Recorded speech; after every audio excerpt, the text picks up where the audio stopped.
Dari sahabat Ibnu Mas'ud radhiyallahu taala anhu, beliau mengatakan qala Rasulullah sallallahu alaihi wasallam, Rasulullah sallallahu alaihi wasallam bersabda, man qara'a harfan min kitabillah falahu hasanatun.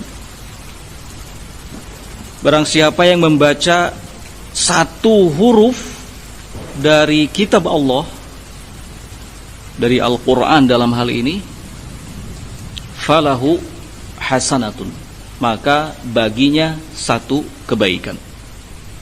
Satu huruf. Wal hasanatu bi asyri amthaliha. Sedangkan satu kebaikan itu dilipat gandakan menjadi 10 kebaikan.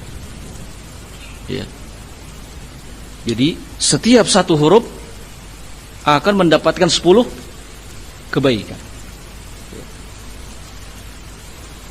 La aqulu alif lam mim harfun. Kata Rasulullah SAW, aku tidak mengatakan alif lam mim ketika seseorang membacanya itu dianggap satu huruf.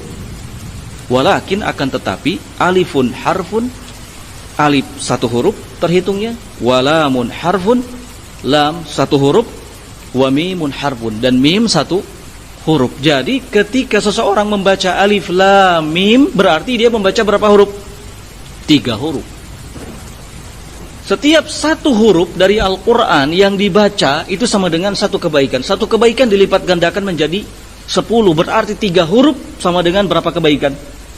30 kebaikan. Subhanallah. Satu huruf saja. Ya. Satu-satu terhitungnya. Alif lam mim bukan satu huruf kata Nabi.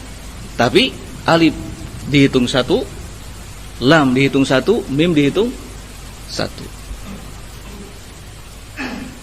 Rawahu Tirmidzi, hadis riwayat Tirmidzi. Beliau mengatakan hadis ini hasan sahih. Jelas sekali Nabi SAW memberi motivasi,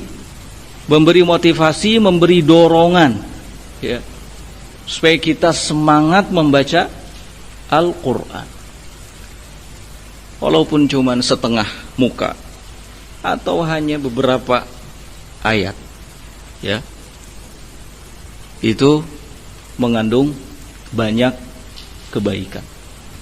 Nah, satu ayat coba hitung ada berapa huruf. Semakin panjang satu ayat itu, maka semakin banyak huruf yang kita baca. Dan tentu tidak mungkin kita hanya baca satu huruf, satu ayat. Paling tidak kita akan baca 10 ayat, 20 ayat, 15 ayat. Nah, tinggal dihitung berapa kebaikan yang kita dapat. Jadi usahakan ada waktu di mana kita membaca Al-Quran. Sebentar saja, tidak lama, 15 menit, 10 menit, 20 menit, ba'da salatil fajr misalnya, setelah salat subuh misalnya, atau ba'da salat zuhur, ba'da salat asar. Kalau kita nggak ada pekerjaan lain, apa salahnya membaca sebentar apa? Al-Quran.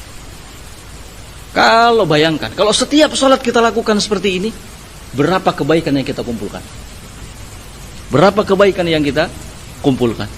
Kalau setiap sholat, sedangkan kita ya tahu kalau sholat jamaah itu hukumnya wajib, berarti 5 waktu itu kita akan pergi ke masjid, sholat berjamaah. Setelah itu, kalau kita manfaatkan untuk baca Quran walau sebentar, ya, maka kita akan mendapatkan banyak kebaikan. Kita lakukan setiap hari, kalikan. Kita sudah mendapatkan banyak sekali apa? Kebaikan. Nah, jangan sampai 1 kali 24 jam itu lewat, gak ada satupun ayat yang dibaca. La haula wala quwata illa billah. Rugi. 1 kali 24 jam tidak ada satu ayat pun yang dibaca. Coba. Paling banter sholat. Ketika sholat duhur misalnya, ya, atau sholat asar, atau sholat-sholat yang lainnya, itu sholat biasa. Upayakan di luar sholat.